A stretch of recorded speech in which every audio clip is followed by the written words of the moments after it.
Yeah. See, find the mean number of heads in 3 tosses of coin. So तुम्हें एक ही line में ना सब कुछ दे दिया है. Like here, coin कितने बारी टॉस करना है? 3 टाइम, राइट? तो यहाँ से तुम्हें सैंपल स्पेस मिल जाएगा. यस 8 आएगा. 8 n of s 8. ठीक है. 8. या तो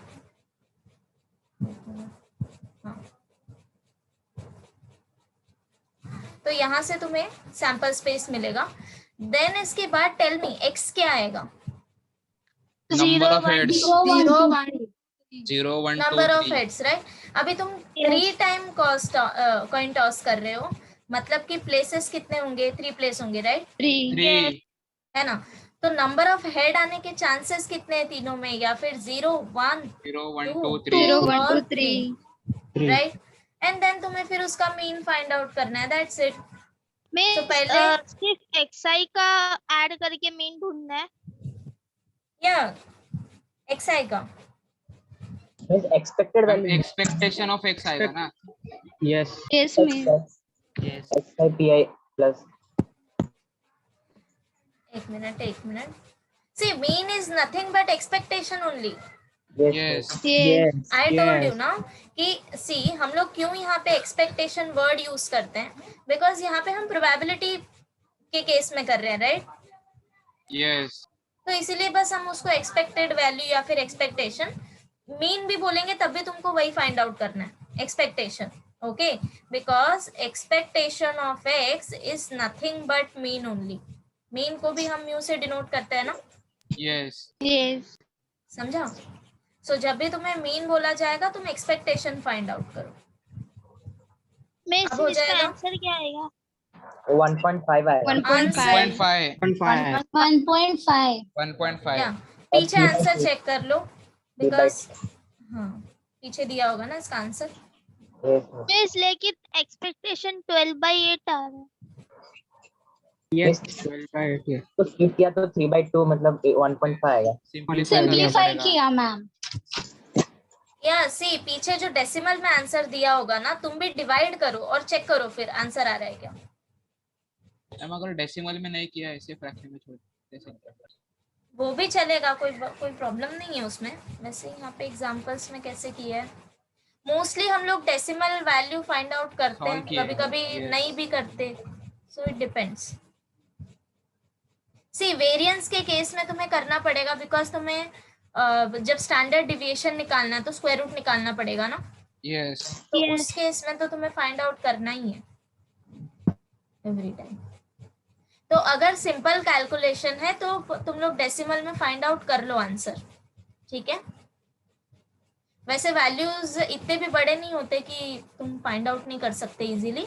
सो आई सजेस्ट कि डेसिमल में ही कैलकुलेट कर लो एवरीथिंग.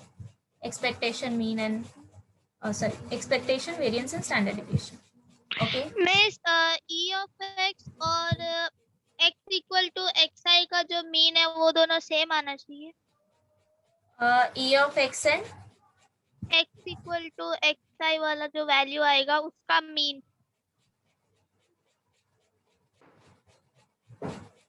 एक minute, I am not getting it. What are you asking? Means अभी इधर 11th क्वेश्चन में 0 + 2 + 3 अपॉन 4 करेंगे तो 1.5 आ रहा है, और 12/8 करेंगे तभी भी 1.5 आ रहा है. तो ओके यू टेल मी कि ये 12/8 कैसे आया? तुमने कैसे कैलकुलेट किया एक्सपेक्टेशन? मिस xi pi कर. एक minute, let me tell you कि कैसे सॉल्व करना है.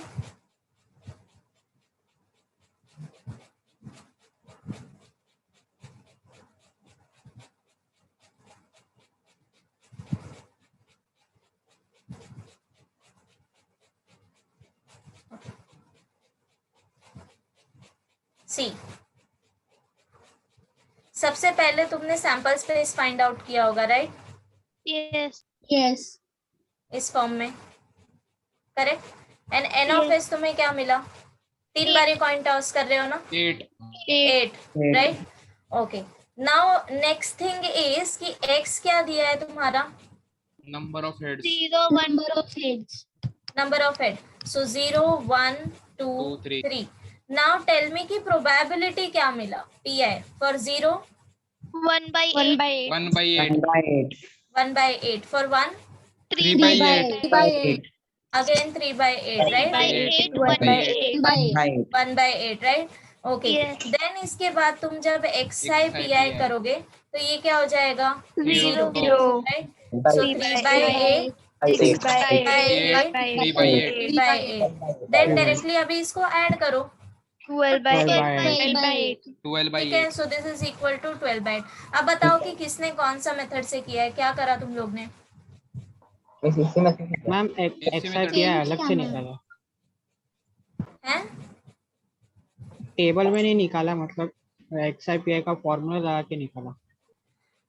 हाँ वो xi एक minute formula means what summation of xi pi Yes. Equal to yes x1 p1 ऐसे यस हाँ one and only same no हाँ ऐसे भी चलेगा कोई प्रॉब्लम नहीं बट ओवरऑल तुमने यही करा है ना because this is the Yes, only yes. Method तुम्हें यही यूज Yes. करना है expectation is summation of xi pi x और p को मल्टीप्लाई करके ऐड करना है ठीक है एवरी Yes. टाइम यही परफॉर्म करना है ओके अभी नेक्स्ट क्वेश्चन पे जाते हैं मिस तो ये 1 2 3 को ऐड करके डिवाइड बाय 4 कर हाँ okay okay okay now I got your point कि बोलना क्या चाहते हैं ओके तो तुमने क्या किया 1 2 3 इसको ऐड किया यस डिवाइड बाय 4 और डिवाइडेड बाय 4 किया ओके सी ये किस केस में होता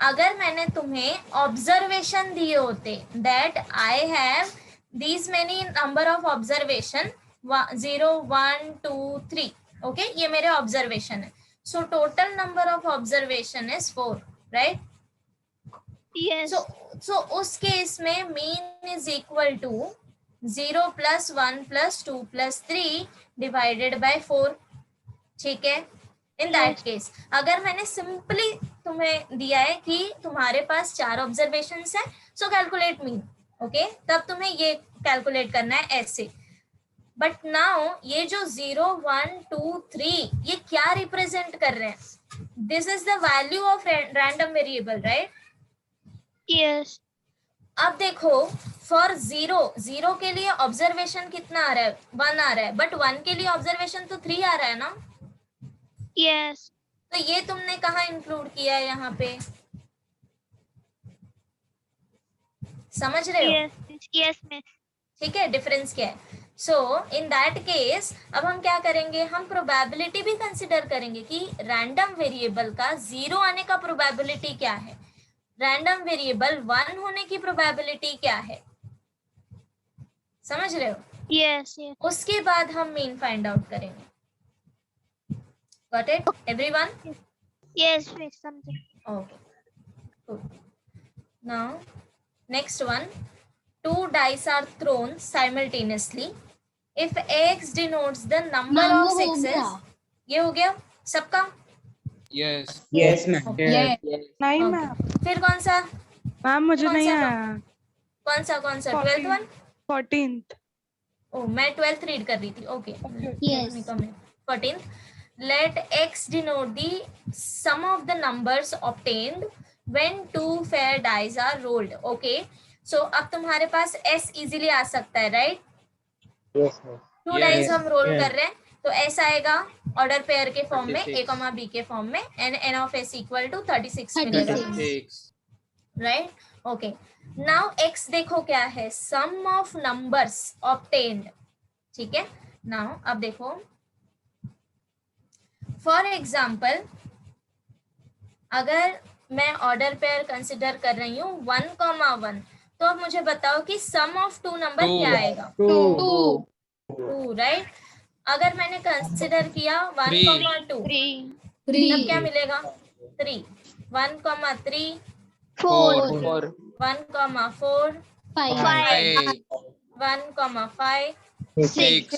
6 okay that's it now 2,1 से क्या मिलेगा 3. 3 3 2,2 4. 4 4 4, right? Now 2, 3, 5, 5, 6, 6, 6, 7, 7, 7, right? ऐसे करते करते can you tell me highest value क्या आ 12, सकता है? 12, 6, Right? 12. 6, 6 इज इक्वल टू 12 क्योंकि 12, हमारे पास दो प्लेसेस हैं. ओके, सम सबसे बड़ा कब होगा? जब ये दोनों वैल्यू हम लोग हाईएस्ट ले लेंगे, Highest, highest yes. Possibility, right? This is the lowest possibility 1,1 and this is the highest possibility, and उसके बीच में फिर हमें कोई भी नंबर आ सकता है, राइट? Yes. ये तुम्हारे x वैल्यू है 2, 3, 4, 5, 6, 7 अप टू 12. समझ आया? बिकॉज x लिया है हमने सम ऑफ नंबर्स. समझे x कैसे फाइंड आउट करना है? सो x की वैल्यूज क्या क्या हो सकती हैं? अब 2 से 2 लेके to 12. 12. ओके, ये तो हो गया x वैल्यू. अब तुम्हें क्या करना है? After writing this x values 2, 3, 4, 5, suppose मैं यहीं तक ले रही हूँ, तुम 12 तक लेना, ठीक है? नाउ अभी चेक करो कि आउटकम्स क्या क्या आएंगे, बिकॉज नंबर ऑफ आउटकम्स तुम्हें पता चलेगा, then only you can find out probability, right? Yes. Yes. तो अब मुझे बताओ 2 किस किस केस में आएगा? 1,1. 1, पॉसिबिलिटी इज 1,1 एंड 3 किस किस केस में आएगा? 2, 1,2, 2,1, राइट? सिमिलरली 4 किस में आएगा? 1,3, 2, 2,1. 3,1.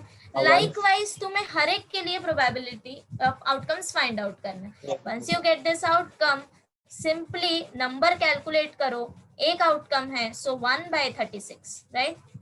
Yes. Yes. Now here 2/36, 2/36, 3/36. 3/36. Likewise तुम्हें 12 तक काउंट करना है. समझ गए? उसके बाद Yes. फिर usual procedure XI PI calculate करो एंड देन उसका सम.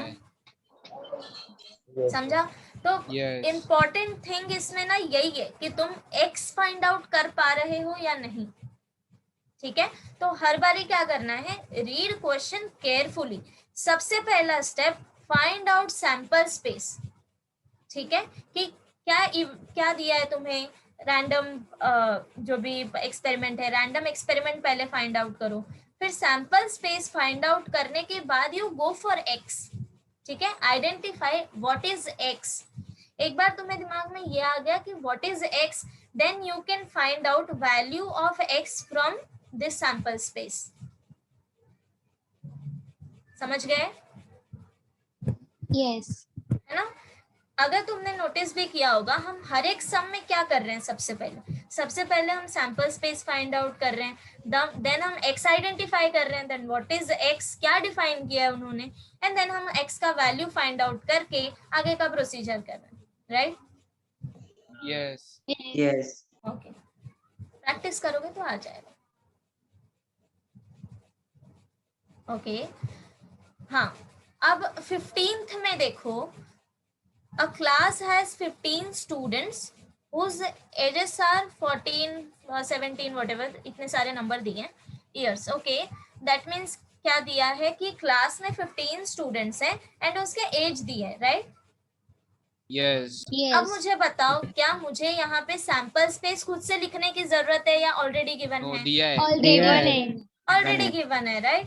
ओके, देन उसके बाद देखो, one student is selected in such a manner that each has the same chance of being chosen. ये स्टेटमेंट किस लिए दिया है? हर एक स्टूडेंट के लिए. हर एक का प्रोबेबिलिटी सेम है. राइट, ये सेंटेंस इसलिए मेंशन किया है कि बाकी सब क्वेश्चन में देखो, जब हम कॉइन टॉस करते हैं या फिर हम डाई थ्रो करते हैं तो मेंशन करा होता है ना, that fair coin is toss, Yes. Yes. है ना, अनबायस्ड कॉइन, राइट? ये क्यों मेंशन करा होता है? बिकॉज हर एक जो आउटकम है उसके आने का चांसेस हम 50-50 इक्वल ले रहे हैं. अगर 2 आउटकम है तो 50-50 आएगा, राइट? अगर 4 है तो Yes. Equal means equal probability में आने के चांसेस है. तो इसलिए ये लाइन मेंशन करा हुआ है, ठीक है, that we are considering equal chance of being chosen. देन उसके बाद देखो x मेंशन करा है, x of selected, chosen and the age x. now x तुम्हें क्या कंसिडर करना है? एज 40, ठीक है। 50, कौन सा एज कंसिडर करना है? जो तुम्हें सैंपल स्पेस में दिया है वही एज तुम्हें कंसिडर करना है। नाउ यू कैन इजीली सी 14 दो बारी रिपीट हो रहा है, 2/15, राइट? यस 2 है by ना? 15 2 by 2 by 15. 15. ये जो रिपीटेशन है ये हम नंबर ऑफ आउटकम में कंसिडर करेंगे, yes. राइट? Yes.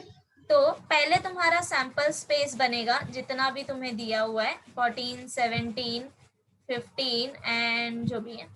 देन इसके बाद क्या करना है, x के लिए कौन कौन सी वैल्यू आएंगी वो तुम्हें लिखना है। मीन्स डिस्टिंक्ट नंबर्स 14, 17, 15, 21, 19, 20 मीन्स एक एक बार ही लिखना है नंबर। Okay, yes. Yes. समझ गए? उसके बाद तुम्हें प्रोबेबिलिटी कैलकुलेट करनी है। सो प्रोबेबिलिटी कैसे कैलकुलेट करोगे? काउंट करो 14 कितने बार है, divide by total number of Total number students. of. 2 by 15 समझ गए? yes. Yes. अब कर लोगे आगे एवरीवन? yes. इसका भी डाउट था, हो जाएगा? 16th वन भी हो गया। हाँ ओके, जिसका हो गया very good, well and okay. So अभी हम लोग ये कर लेते हैं 16th भी, जिसने नहीं किया होगा उनके लिए। सो एवरीवन क्वेश्चन रीड करो प्रॉपरली। मिस एक्स्ट्रा का थर्ड बताओ ना। हाँ हाँ एक्स्ट्रा का थर्ड वन होमवर्क का। ओके ओके ओके, एक्स्ट्रा रह गया ना, लेट मी डिस्कस दैट।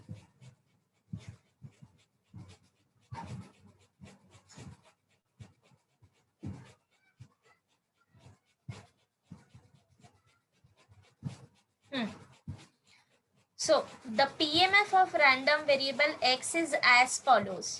अब देखो यहाँ पे मैंने x वैल्यू तुम्हें ऑलरेडी दे दिया है, दैट इज 1, 2 एंड 3। प्रोबेबिलिटी के लिए मैंने तुम्हें फॉर्मूला दिया है C/x³। तुम्हें expected value and variance calculate करना है। इतना तुम्हें समझ आया क्वेश्चन से? Yes. That what is given, कैसे तुम्हें प्रोसीड करना है। ठीक है, सी हमारे पास ना 3 टाइप के सम होंगे। फर्स्ट वन जिसमें डायरेक्टली तुम्हें टेबल दे दिया होगा, that is X value and P value. Okay, इसके बाद तुम्हें एक्सपेक्टेड वैल्यू या वेरिएंस कैलकुलेट करना है, तो directly find out X I P I and take summation and then apply formula जो भी है। ठीक है, ये हो गया डायरेक्ट। सेकेंड वन की थ्योरेटिकल क्वेश्चन होगा। ठीक है, थ्योरेटिकल क्वेश्चन मीन्स जो अभी हमने क्वेश्चन नंबर 11 से लेके 15 तक जो भी करा है, उसमें सबसे पहले तुम्हें s फाइंड आउट करना है, x आइडेंटिफाई करना है, देन x के वैल्यूज कैलकुलेट करके p फाइंड आउट करना है। एंड थर्ड टाइप होगा ये टाइप का सम, जिसमें तुम्हें x वैल्यू तो दे दिया होगा, p वैल्यू के लिए फॉर्मूला दिया होगा, वो फॉर्मूला का यूज करके तुम्हें हर एक x वैल्यू के लिए प्रोबेबिलिटी फाइंड आउट करना है, राइट? फिर तुम्हें तुम्हारा टेबल मिल जाएगा एंड उसके बाद आगे प्रोसीड करना है। तो question is same. Now here see x equal to 1, 2, 3, तुम्हें हर एक वैल्यू के लिए प्रोबेबिलिटी फाइंड आउट करना है। ठीक है, so for x equal to 1 can you find out probability? यहाँ पे वैल्यू सब्स्टिट्यूट करो, put x equal to 1।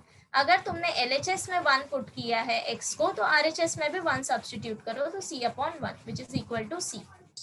For x equal to 2, P of 2 equal to C/2 which is 8।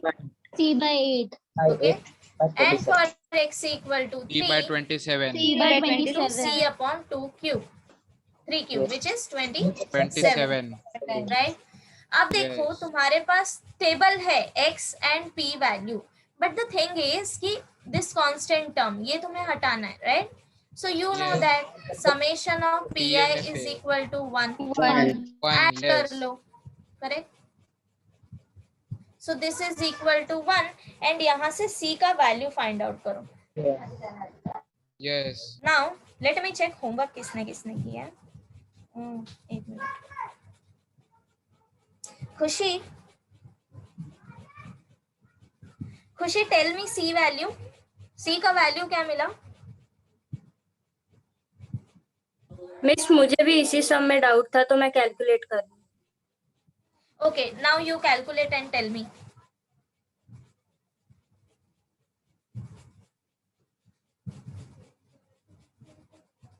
You can take C common. C यहाँ से common निकाल सकते हो and then calculate करो, easy हो जाएगा.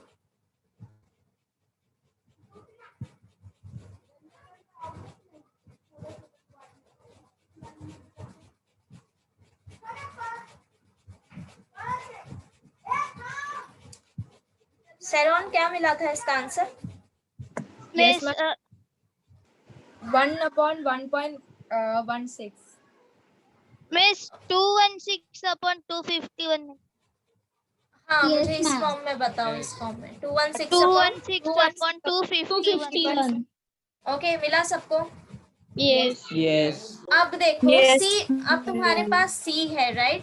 ये C तुम यहाँ पे सब्स्टिट्यूट करो और properly P values find out कर लो. P of 1 equal to C आएगा, P of 2 इक्वल टू, इसको डिवाइड करो 8 से, ठीक है. तो ऐसे P वैल्यूज फाइंड आउट कर लो. उसके बाद तुम एक्सपेक्टेड वैल्यू और वेरिएंस पे जाओ. समझ गए? Yes miss. Yes. ओके, किसका डाउट था ये?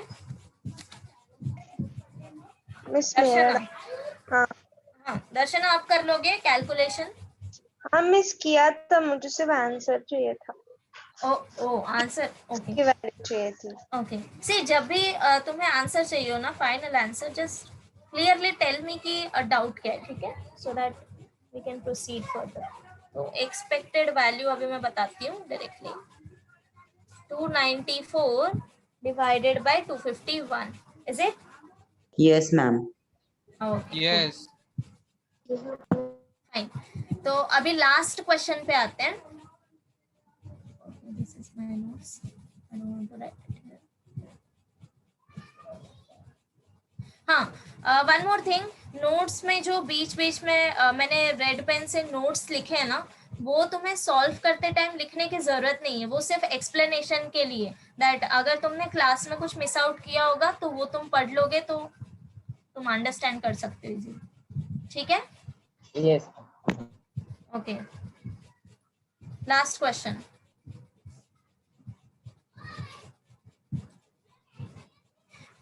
एक मिनट, क्या दिख रहा है तुम्हें? PDF. Textbook.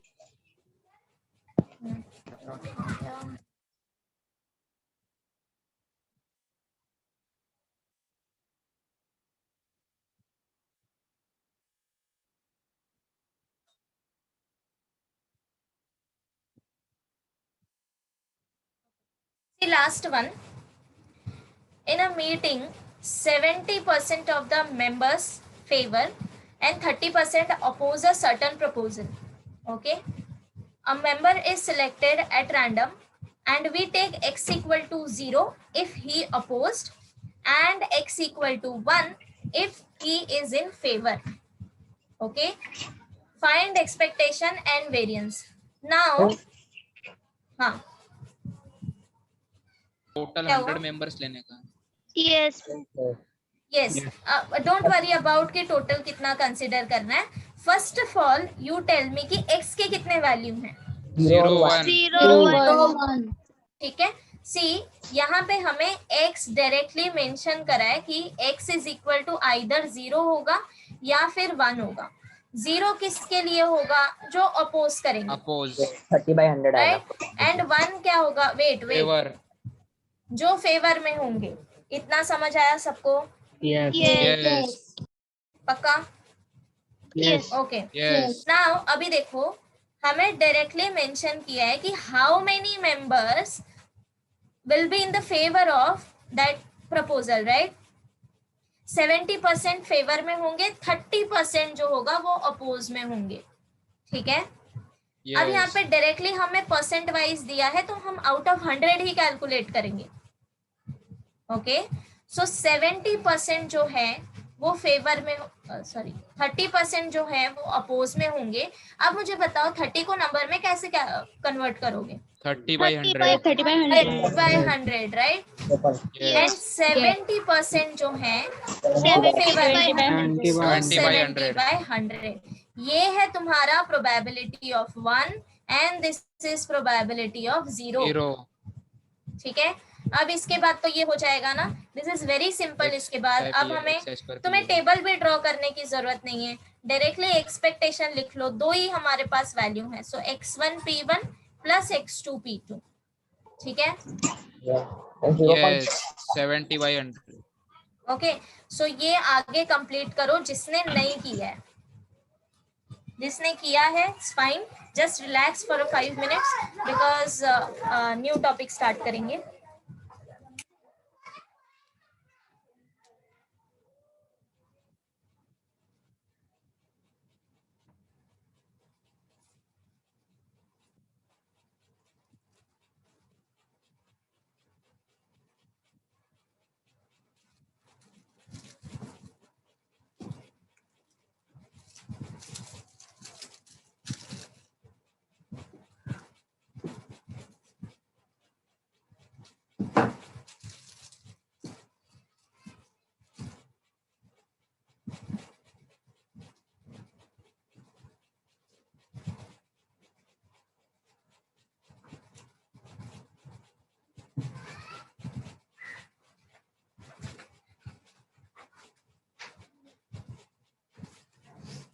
क्या मिला? Expectation 0.7 0.7.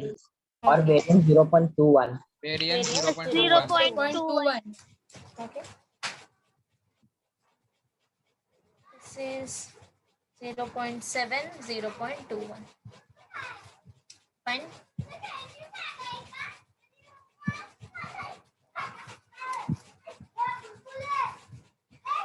Khushi, note down your name, everyone. Ajinkya,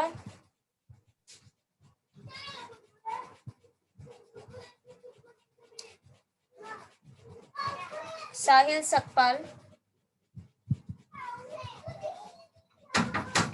बाकी दो बाद में बताती हूँ. ओके, हाँ. So before I start with the new topic, पहले हम लोग शॉर्ट में रिवाइज कर लेते हैं कि हमने अब तक क्या क्या किया है. ओके, तो अगर किसी का कोई क्लास मिस हुआ है तो ध्यान से देखो. ठीक है, सो सबसे पहले हमने स्टार्ट किया था रैंडम वेरिएबल से, राइट. डिनोट करते हैं हम आरवी से. Random variable is nothing but a function from S to real number R, right. Then based upon random variable हमारे कितने पार्ट में डिवाइड है? 2 types, Two. discrete and continuous. One is discrete and next is continuous. Continuous अभी तक हमने नहीं किया है, हमने डायरेक्टली discrete से स्टार्ट किया था, करेक्ट. सो इन Yes. discrete random variable पहले हमने देखा था what is PMF. So PMF के लिए कंडीशन क्या था? First condition is all PI should greater than equal to 0 and next condition is summation of PI is equal to 1. 1. देन इसके बाद हमने किया था CDF, करेक्ट. सो CDF हम डिनोट करते हैं कैपिटल F से. ठीक है, capital F of X is equal to P of X less than equal to X. That means कि F ऑफ X1 हमेशा P1 आएगा, F ऑफ X2 आएगा start from P1 go up to P2, जहां तक पूछा है, right. इसके बाद हमने किया था expectation, that is expected value denoted by E of X और mu. Expectation is E of X is equal to summation of xi pi. जो भी तुम्हारे x वैल्यूज होंगे उनको उनकी प्रोबेबिलिटी से मल्टीप्लाई करो एंड देन इसके बाद ऐड करो सबको. ठीक है, and then variance. Variance of X is equal to summation of xi square pi minus summation xi pi whole square. अगर शॉर्ट में लिखे तो expectation of x square minus expectation of x whole square. Fine. And standard deviation we know that SD is positive square root of variance.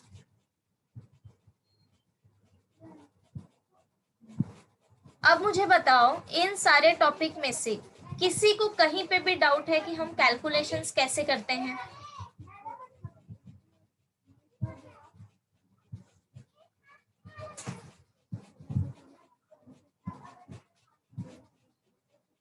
Okay, तो सबको clear है, right? So next topic के लिए जाते हैं. So for next topic, that is continuous random variable. Continuous random variable में see हम लोग जब differentiate कर रहे थे दोनों को, that what is discrete random variable, what is continuous random variable, तो एक पॉइंट वहां पे था मेजरमेंट का कि हम कैलकुलेशंस कैसे करते हैं कंटिन्यूअस रैंडम वेरिएबल में. Anyone remember? Integration, differentiation, calculus part रहता है. राइट. सो कॉन्टिन्यूअस रैंडम वेरिएबल में कैलकुलेशन हम हमेशा कैलकुलस मैथमेटिक्स से करते हैं, दैट इज इंटीग्रेशन यूज करके. तो अभी तुम्हें इंटीग्रेशन नहीं हुआ होगा, राइट? 11th में इंटीग्रेशन नहीं था, करेक्ट? फिजिक्स हाँ थोड़ा फिजिक्स में Okay. में था थोड़ा. तो किसी को जरा सा भी आइडिया है, मतलब तुम लोग को हुआ है पहले इंटीग्रेशन, बेसिक इंटीग्रेशन? फॉर्मूला मालूम है? फॉर्मूला पता फॉर्मूला मालूम है, ठीक है. Okay, see integration is inverse process of differentiation. Okay, आगे देखेंगे हम कि इसको हम क्यों ऐसे बोलते हैं. सबसे पहले हम मीनिंग समझ लेते हैं कि इंटीग्रेशन का मतलब क्या होता है. ओके, इंटीग्रेशन का मतलब क्या होता है. आज हम बेसिक इंटीग्रेशन करेंगे एंड देन इसके बाद हम टॉपिक स्टार्ट करेंगे. यहाँ पे जो भी हम कैलकुलेशन करेंगे ना इन दिस टॉपिक, इंटीग्रेशन एकदम सिंपल इंटीग्रेशन होगा, ठीक है? अगर तुम्हें बेसिक फॉर्मूला याद है तो इजीली सॉल्व कर सकते हो, एकदम सिंपल पॉलिनोमियल फंक्शंस होंगे.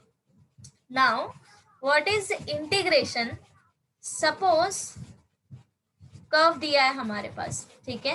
तो इंटीग्रेशन से हम क्या करते हैं, area under the curve find out करते हैं. ये होता है इंटीग्रेशन का meaning. Suppose this is the initial point x equal to a, this is the point x equal to b. ये जो है ये मैंने तुम्हें लिमिट दी है, दैट ये जो मेरा कर्व है, consider this as y equal to f of x. Okay, ये मैंने कर्व ड्रॉ किया y equal to f of x, then I give you this initial and final point कि इन दोनों के बीच में तुम्हें area under the curve find out करना है. इतना समझ में आया? This is initial, this is initial point and this is final point, ठीक है? लोअर लिमिट, अपर लिमिट, पर लिमिट. यस. ठीक है. ओके, नाउ अभी देखो इसी को हम इंटीग्रेशन फॉर्म में कैसे शो करेंगे. ये हो गया ज्योमेट्रिकल मीनिंग और नोटेशन फॉर्म में आएगा ये x equal to, lower limit हमेशा हम नीचे लिखेंगे, अपर लिमिट हमेशा हम ऊपर लिखेंगे, x इक्वल टू b, ठीक है? Now here f of x and हम किसके रिस्पेक्ट में इंटीग्रेट कर रहे हैं वो आएगा dx. समझ गए? फंक्शन होगा x के फॉर्म में, वैल्यूज आएंगे x के, हम इंटीग्रेट करेंगे with respect to x. Notation समझा सबको? यस ये है हमारा डेफिनाइट इंटीग्रल. ये सब हम डिटेल में पढ़ेंगे आगे के टॉपिक्स में. डेफिनाइट इंटीग्रल, डेफिनाइट इंटीग्रल में क्या होता है कि हमें लिमिट दिया हुआ होता है. इनडेफिनाइट इंटीग्रल में क्या होता है कि तुम्हें सिंपली इंटीग्रल फाइंड आउट करने बोला जाएगा, लिमिट नहीं दिया होगा, ठीक है? आई विल टेल यू कि दोनों में डिफरेंस क्या है. इतना सबको समझा कि मीनिंग क्या है इंटीग्रेशन का? यस. ठीक है. Yes. Yes. ओके, डिफरेंशिएशन का मीनिंग क्या होता है? स्लोप होता है. Slope of tangent. Slope, correct. अगर तुम्हें कर्व दिया है तो हम एक पर्टिकुलर पॉइंट पे टेंजेंट ड्रॉ करके इसका जो स्लोप होता है ये हमें डेरिवेटिव देता है, and area under the curve हमें इंटीग्रेशन से मिलता है, ठीक है? Yes. Yes now come to this part, definite and indefinite integral. अभी एक मिनट,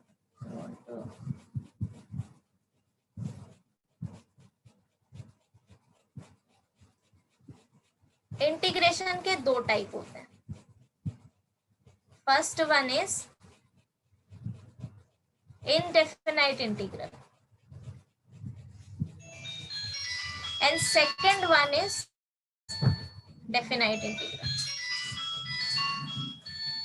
Okay, indefinite integral में क्या होता है कि सिंपली ये फॉर्म दिया होगा इंटीग्रल f of x, तुम्हें फंक्शन दिया होगा एंड डायरेक्टली तुम्हें इंटीग्रल फाइंड आउट करना होगा. तो इसका जो आंसर आएगा ये आएगा इन टर्म्स ऑफ x.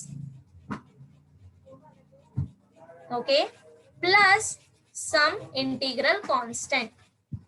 ठीक है, इसका जो आंसर आएगा वो भी x के टर्म्स में ही आएगा, प्लस हम at the end answer find out करने के बाद लिखेंगे इंटीग्रल कांस्टेंट. मिस कांस्टेंट क्यों आएगा? ठीक है, या बताऊंगी मैं बाद में कि कांस्टेंट क्यों आएगा. जब हम इंटीग्रेशन चैप्टर पढ़ेंगे तब मैं ये बताऊंगी. ठीक है, ओके, बिकॉज अभी मैं इंटीग्रेशन नहीं स्टार्ट कर सकती, थोड़ा सा कंफ्यूजन हो जाएगा. So better you just understand कि हम इसका आंसर फाइंड आउट करेंगे, देन एट द एंड हम सी लगाएंगे. वो सी हम क्यों लगाएंगे वो मैं आगे बताऊंगी. ठीक है मैम, डेफिनेट में भी आता है. हाँ, टेल यू. इतना समझ में आया? वैल्यू रहेगा कि वेरिएबल रहेगा c? या c is not a variable, c is integral constant. Integral constant. Don't worry, ये सब मैं बताऊंगी कि ये हम क्यों लगाते हैं, कैसे लगाते हैं. Will go step by step, but not here. यहाँ पे मैं इसलिए तुम्हें ये सब बता रही हूँ बिकॉज हमें इंटीग्रेशन यूज करना है. ठीक है, and I don't want to start with that कि तुम्हें पता ही नहीं कि इंटीग्रेशन क्या होता है. इसलिए मैं एक शॉर्ट रिव्यू दे रही हूँ कि इंटीग्रेशन क्या होता है. Okay, yes. तो इतना समझ आया इनडेफिनाइट इंटीग्रल क्या होता है. हम इसमें x का लिमिट नहीं सब्स्टिट्यूट करते, हम डायरेक्टली इसको सॉल्व करते हैं, एट द एंड हम c लगाते हैं. इसका जो आंसर आएगा वो भी x के टर्म्स में आएगा. फाइन. नेक्स्ट होता है डेफिनाइट इंटीग्रल. यहाँ पे हम लिमिट मेंशन करते हैं. x equal to, suppose x equal to a, x equal to b, f of x dx. यहाँ पे जो तुम्हें आंसर मिलेगा ये एक कांस्टेंट वैल्यू होगा, एक particular answer, not in terms of x. कोई वेरिएबल नहीं आएगा, डायरेक्टली तुम्हें एक कांस्टेंट वैल्यू मिलेगा. डिफरेंस समझा? Yes. Yes. Yes. Now I will go with this definite integral, because यहाँ पे हम इनडेफिनाइट इंटीग्रल नहीं यूज कर रहे, हम डेफिनाइट इंटीग्रल यूज करेंगे. अब देखो कि ये कैलकुलेट कैसे करते हैं. फॉर्मूला हम बाद में देखते हैं, पहले c x equal to a, x equal to b, f of x dx. This is equal to, suppose तुम्हें एक आंसर मिला, सबसे पहले तो तुम्हें x के टर्म्स में ही आंसर मिलेगा, राइट? यस. यस. उसके बाद तुम्हें क्या करना है, इंटीग्रेट करने के बाद तुम्हें लिमिट अप्लाई करना है x equal to a, x equal to b. वो कैसे?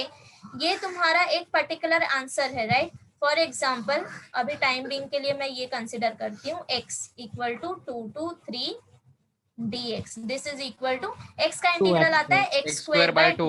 Okay, yes. ये जाने दो, अभी मैं तुम्हें कैलकुलेशन समझा रही हूँ कि कैसे करते हैं. ठीक है, वो देखो पहले. तो ये मेरा आंसर है, राइट? आंसर मिलने के बाद तुम लिमिट कैसे अप्लाई करोगे? सबसे पहले अपर लिमिट सब्स्टिट्यूट करो x के जगह पे. ठीक है, that is f of b. Minus करो, अब लोअर लिमिट सब्स्टिट्यूट करो, f of a. For example देखो, अभी मुझे आंसर यहाँ पे मिला है x स्क्वायर बाय 2, राइट? मुझे 2 to 3 लिमिट अप्लाई करना है. तो तुम क्या करोगे, सबसे पहले x इक्वल टू 3 सब्स्टिट्यूट करो, तो ये क्या आ जाएगा, 3 स्क्वायर बाय 2. माइनस करो, अब 2 सब्स्टिट्यूट करो, स्क्वायर बाय 2. समझा? कैलकुलेशन समझा? ओके, एक और बताओ. x raise to 4 dx. मैं आंसर लिख देती हूँ यहाँ पे, हम ये बाद में देखेंगे कि हम इंटीग्रेट कैसे करते हैं. 5 to 6. Now tell me final answer किस फॉर्म में आएगा? 6 raised Last to step 6 बताओ. to 5 by 5. सबको समझाइए. Yes. Yes. यस. ओके, मैं एक और लिख रही हूँ अभी। sin x अब बताओ। sin pi by 2 minus sin sin 0 pi by Sin pi by 2 minus sin 0. sin 0 right, 1 समझा सबको डिफरेंस क्या है Yes. दोनों में? Yes. ये सिर्फ Yes. एक ही डिफरेंस आता है इंडेफिनाइट एंड डेफिनाइट इंटीग्रल में, कि इंटीग्रेशन करोगे वहां तक होगा इंडेफिनाइट इंटीग्रल, लिमिट सब्स्टिट्यूट कर दोगे तो हो जाएगा डेफिनाइट इंटीग्रल। समझा? yes yes yes okay, now will go with integration कैसे सॉल्व करते हैं। सो बेसिक फॉर्मूला से स्टार्ट करेंगे। सी, अगर तुमको डेरिवेटिव के सारे फॉर्मूला पता है बेसिक, तो इंटीग्रेशन भी तुम इजीली याद रख सकते हो। Okay, so first of all ये मैं कुछ बेसिक कैलकुलेशन इंटीग्रेशन बता रही हूँ जो अभी के लिए तुम्हें याद रखना है, ठीक है? वैसे इंटीग्रेशन के बहुत वैल्यूज आएंगे, बहुत फॉर्मूला आएगा, वो हम बाद में देखेंगे कैसे करते हैं। So very first one, integral x raised to n dx. Here n कुछ भी हो सकता है, n is a constant value, ठीक है? ये चेंज होता रहेगा, तो मैं जनरल फॉर्म बता रही हूँ। x raised to n dx is equal to x raised to n plus 1 divided by n plus 1, ठीक है? चाहिए तो अभी तुम मेरे साथ साथ लिखते जाओ, उसके बाद हम कैलकुलेशन करेंगे, ठीक है? Plus c. Okay, so now you guys tell me integral of, okay wait, एक एक से पूछेंगे, तुम एक साथ बोलते हो ना तो okay. मयूरेश, yes ma'am हाँ मुझे बताओ integral of x raise to 5 dx क्या आएगा? 5 raised to 5 plus 1 upon 5 plus 1 no, सी मैंने x का वैल्यू नहीं बताया तुम्हें, यहाँ पे सिर्फ n मैंने चेंज किया है। sorry right? x raised to 5 plus 1 upon 5 plus 1 correct, तो डायरेक्टली आप मुझे बता सकते हो क्या आएगा? This is equal to x raised to 6 upon 6 correct. समझा सबको? अगर मैंने बोला integral x raise to 2/3 dx, सो this is equal to x raise to 2/3 plus 1 divided by 2/3 plus 1, 2/3 समझा? Okay, yes now second one, means अगर 1 दिया रहेगा 1 dx तो x raised to 0 कंसीडर करना चाहिए dx, so this is equal to x raised to 1 plus 1 x square by 2 divided by 1 plus 1, ऐसा नहीं okay, plus c. Integration of 1 हाँ बता रही हूँ इंटीग्रल ऑफ, एक minute, I don't want, integral of dx, अभी कोई बता सकता है क्या आएगा? x आएगा x प्लस सी। ये क्यों आया? तुम यहाँ से रिफर कर सकते हो ऊपर वाला फॉर्मूला यूज करके। सी, हम इसको ऐसे लिख सकते हैं x raise to 0 dx, this is nothing but 1 ना, so this is equal to x raised to 0 plus 1 divided by 0 plus 1 plus c, which is equal to x plus c. समझा? plus c yes Miss A C हमेशा आएगा। हाँ, integration में c आएगा, but definite integral करते time c नहीं आएगा, ये इनडेफिनाइट इंटीग्रल में आएगा, ठीक है? Yes. हाँ, क्योंकि उसमें हम लिमिट अप्लाई करते हैं ना डायरेक्टली, तो वहां पे c नहीं आएगा। नाउ थर्ड वन जो तुम्हें यूज हो सकता है यहाँ पे, okay, integral 1 by x dx, this is equal to ln of x log of mod of x plus c, ठीक है? Fourth one, integral of cos x dx is equal to sin x sin x plus c। plus c c, हमने derivative में किया था ये, Minus sin x. minus sin minus sin x d by dx of sin x is cos x, Cos x yes and d by dx of cos x is Minus sin sin x, sin x. sin x, right? यहाँ पे थोड़ा सा उल्टा होता है, ये same आएगा cos का sin, sin का cos, बस माइनस में डिफरेंस आता है। कि यहाँ पे cos का इंटीग्रेशन पॉजिटिव साइन आएगा एंड साइन Sin का का negative इंटीग्रल माइनस कॉस आएगा, तो माइनस ये कॉस। तुम्हें याद रखना है। ओके, तो यही कुछ basic Mod of x integration है जो log हम यूज करेंगे। अगर आगे मैम फंक्शंस लॉग आए, मॉड एक्स क्यों है? Okay see all this question, ये जितने भी तुम्हारे क्वेश्चन है, सी क्यों आया, मॉड क्यों आया, ये सब हम इंटीग्रेशन में पढ़ेंगे, you don't worry about that. ठीक है, यस सब कुछ हम करेंगे कि हम सी क्यों यूज कर रहे हैं, हम मॉड क्यों यूज कर रहे हैं, आई टेल यू सब कुछ इन डिटेल, डोंट वरी। ठीक है, अभी सिर्फ हम उतना कर रहे हैं कि हमें इंटीग्रेशन सॉल्व करने आए। हमारा मेन टॉपिक प्रोबेबिलिटी डिस्ट्रीब्यूशन है, इंटीग्रेशन नहीं। ठीक है, हम इंटीग्रेशन सिर्फ एज अ टूल यूज कर रहे हैं। क्लियर? Yes. यस ओके, तो यही कुछ अभी फिलहाल के लिए हैं जो हम यूज करेंगे क्वेश्चंस में। बाकी आई डोंट वांट कि तुम इतना बर्डन लो, अभी धीरे धीरे सीखेंगे। सो दैट इतना काफी, इतना फॉर्मूला याद रखो फिलहाल के लिए। ठीक है, now I will tell you कि कैसे इंटीग्रेशन हम यूज करते हैं। सी, सबको डेरिवेटिव में याद है, algebra of derivative. Yes. Yes product rule, अगर क्वोशिएंट रूल। मुझे d by d x find out करना है f प्लस जी का, तो क्या Separate होता था, करने का। हम डेरिवेटिव सेपरेट Yes, करते थे, separate. Separate कर देंगे। d by d x of g, correct. Yes. Same हम इंटीग्रेशन में भी करेंगे कि अगर हमें इंटीग्रेशन f प्लस जी दिया है विद रिस्पेक्ट टू dx, तो हम इसको सेपरेट कर देंगे, हम सेपरेटली इंटीग्रेशन फाइंड आउट करेंगे। समझा?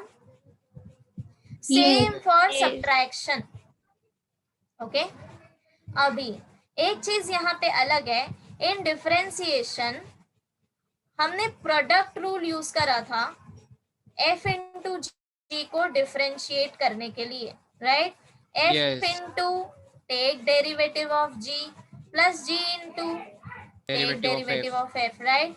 यस बट इंटीग्रेशन में ऐसा कुछ भी रूल नहीं है, हम डायरेक्टली इंटीग्रेट करेंगे। पहले हम सिंप्लीफाई करेंगे, देन हम इंटीग्रेट करेंगे, और ये सारी चीजें इंटीग्रेशन चैप्टर में आएंगी, यहाँ हम ये सब नहीं करेंगे। ठीक है,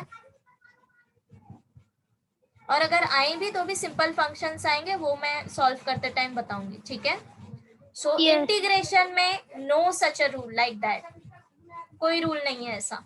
सिमिलरली फॉर डिवीजन, अगर f बाई जी का हमें डेरिवेटिव फाइंड आउट करना है तो हमारे पास रूल था, राइट? बट इंटीग्रेशन में ऐसा कुछ भी नहीं है, तुम्हारे पास सिर्फ ये दो रूल है कि अगर एडिशन एंड सब्ट्रैक्शन है तो तुम इंटीग्रेशन सेपरेट कर सकते हो, अदर देन दैट तुम इंटीग्रेशन कभी भी सेपरेट नहीं कर सकते। Is that clear? Yes Yes. समझा सबको? अभी हम सिंपल फंक्शंस लेंगे और उसका इंटीग्रेशन फाइंड आउट करेंगे। ठीक है,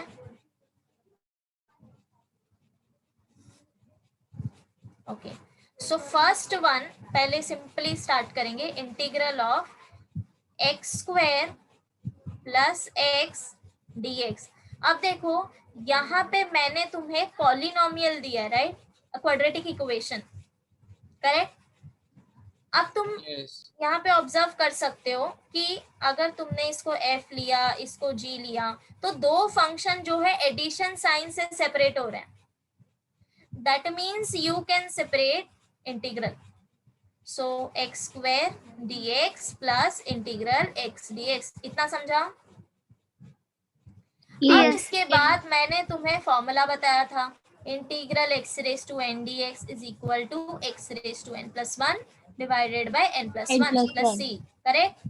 यस तो तुम्हें क्या करना है, अप्लाई करो फॉर्मूला। ये x स्क्वायर है तो इसका पावर x इंक्रीज हो जाएगा, X cube यहाँ पे by 1 3 है x by तो square by यहाँ 2. पे इंक्रीज हो जाएगा, and at the end c आएगा, बराबर? हम इधर 2c नहीं आएगा। Where? No to c. See, c is integral constant, ये एक कांस्टेंट वैल्यू है हम एट द एंड लिखेंगे. फॉर एग्जाम्पल अगर तुम दोनों के लिए सी लिखते हो, for example C1 and C2, ठीक है, तो Yes. C1 C2 मिलके भी तो एक कांस्टेंट हो गया ना. Yes. Yeah. ठीक है, तो जनरली Yes. हम एट द एंड ही उसको मेंशन कर देते हैं that this is integral constant. ठीक है, Yes. ओके. अभी या one more thing in algebra of integral.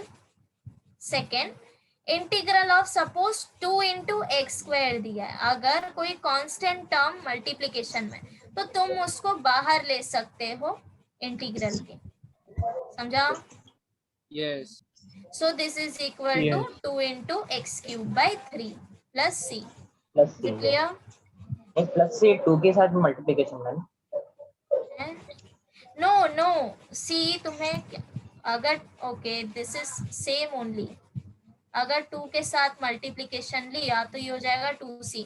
Again this is a constant. Constant. Yes. ठीक है, that's I am telling you कि तुम्हें कुछ नहीं करना है. यू इंटीग्रेट जो भी गिवन फंक्शन है, एंड में तुम सिर्फ c मेंशन करो, दैट्स इट. मैं बताऊंगी इंटीग्रल चैप्टर में कि c हम क्यों ले रहे हैं. ठीक है, तो don't worry about that for a time बी. समझ गए? इवन हम अपने सम में ये मेंशन भी नहीं करेंगे बिकॉज हम डेफिनाइट इंटीग्रल पे काम करने वाले हैं. So tension Yes. मत लो. ठीक है, okay. One more.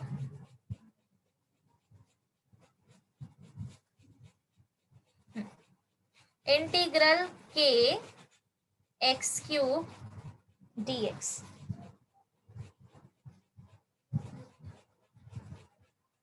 Pranita, can you tell me? Ma'am, k will be the constant, so it will हाँ, out.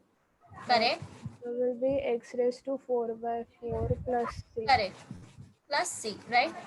Okay, एक और करते हैं. Integral x cube plus 2x plus 1. Riya, मुझे फर्स्ट स्टेप बताओगे हम क्या करेंगे यहाँ पे? First step, unmute yourself.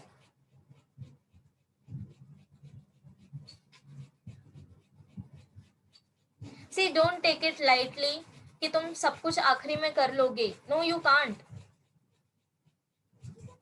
बहुत काफी बड़े बड़े चैप्टर है, सिर्फ यही 2 चैप्टर है जो इतने छोटे हैं. So I am telling you just practice with me, go along with me. Okay, hello या रिया. Hello ma'am. हाँ रिया, मुझे फर्स्ट स्टेप बताओगे हम यहाँ पे क्या करेंगे? जस्ट ऑब्जर्व करो कि फंक्शंस हमारे एडिशन से सेपरेट हो रहे हैं, राइट? तो हम इसको कैसे सिंप्लीफाई कर सकते हैं?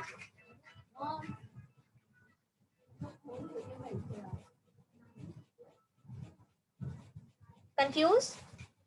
सी अगर नहीं आ रहा तो इट्स ओके.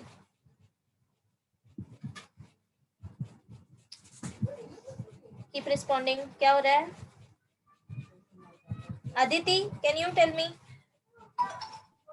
हेलो हाँ, मैम, हम विल टेक इंटीग्रेशन ऑफ पहले x n dx वाला फॉर्मूला लगाएंगे, फिर plus integration of 2x. Correct correct. So सबसे पहले देखो यहाँ पे फंक्शन 3 पार्ट में डिवाइड हो रहा है, राइट? तुम इजीली इसको सिंप्लीफाई कर सकते हो. इंटीग्रेशन को सेपरेट कर दो, फिर फॉर्मूला अप्लाई करो, राइट? तो पहला स्टेप तुम्हारा यही होना चाहिए कि चेक करो क्या तुम इंटीग्रल सेपरेट कर सकते हो. इसके बाद तुम्हें फॉर्मूला अप्लाई करना है जो भी मैंने मेंशन किया है, right? So x raise to n plus 1 divided by n plus 1. अब देखो x क्यूब है, राइट? तो ये 4 हो जाएगा. हियर 2 इज कांस्टेंट, x के मल्टीप्लिकेशन में है, एडिशन में नहीं है. एक बात यहाँ पे ध्यान देना है, मल्टीप्लिकेशन में होगा तभी हम उसको इंटीग्रल के बाहर निकाल सकते हैं. सो x dx प्लस, अब हमें पता है इंटीग्रल ऑफ dx क्या होता है, x हमने ऊपर किया है, right? Yes. And finally this is x raise to 4 by 4 plus 2x square by 2 plus x plus c. समझा? Yes. Yes. Okay. Two cancel. हाँ वो सिंप्लीफाई कर लेना तुम लोग. Yes. Okay I can see one more value. एक और formula बताती हूँ मैं, that is integral of e raise to x. Integral of e raise to x is e raise to x. हमने डेरिवेटिव किया था, याद है? डेरिवेटिव ऑफ क्या आएगा? E raise to x. e raised to x. So e raise to x एक ऐसा function है जिसपे कुछ असर ही नहीं होता इंटीग्रेशन और डिफरेंशिएशन का. ठीक है, तो दो इंटीग्रेशन करो या डिफरेंशिएशन करो, वैल्यू सेम आएगा. Means a raised to x रहेगा तो कोई कांस्टेंट होगा. Integration of a raised to x. Integration of a raise to x different आएगा, दैट इज हाँ लिखो.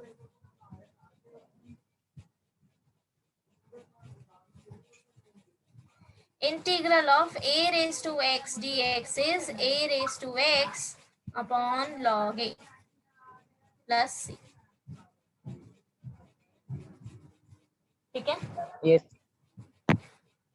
ओके तो आज के लिए यहीं पे स्टॉप करते हैं. तो उसी होमवर्क क्वेश्चन क्या होगा कि हमने जो भी लास्ट टाइम किया था डिस्क्रीट रैंडम वेरिएबल पे, जितने भी हमने टाइप्स किए थे, ठीक है, I'll mention one question from each section. ठीक है, and then आज जो हमने बेसिक इंटीग्रेशन किया है, मैं कुछ बेसिक से फंक्शंस मेंशन करूंगी, उसका तुम्हें इंटीग्रेशन फाइंड आउट करना है. That's it.